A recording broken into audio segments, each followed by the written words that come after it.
নতুন যখন দামান বেটা বিয়া শাদি করে পাইয়ান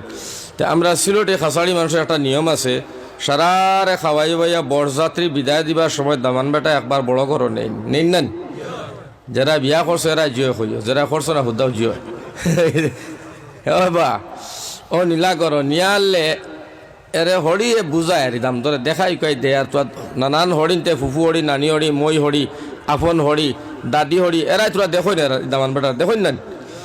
তো দেখতে গিয়া তোরা বুঝাইয়াও দেই না হয় নবা দামান বেটা আমার এক ফুড়ি রে বা মারামারি খান করিস না নিজের হরিও করি বাবা মারিও না পড়াশোনা করাইছি মায়া মহব্বত করে চালাইও ভুল টুটি তো নিশ্চয় করবো তুমি সংশোধন করিয়া লিও চলিও আর এর বাদে ফারানাতে আমরা খবর দিও ওলা হরিয়া খান্দি কুটি এক ফুড়ির ফোনা বুঝাইয়া দাম ধরে দিছে মাথা উতা আতাইয়া হেও তোমার হরির কিতা মাত বুঝলো আল্লাহ জানে হেও তার হরির মাথা আতাইয়া কয় মা গো তুমি আর খান্দিও না রে মাই এ ফুড়ি বিয়া দিছো এগুলাই মারবার লাগে নিতাম করে তোমার ফুড়ি একটার আমার ফুড়ি একটা নি আচ্ছা কল চাই মগা আগে বুঝছেন হ্যাঁ মগা বুঝছেন হরিয়ে কিতা কয় আর হে কিতা কয় হরি কয় ও মাই রে খানো আত না সেনো আতিকে মাথে কিতা রে ইতারে এ কি গুলোকে ফুড়ি দিলাম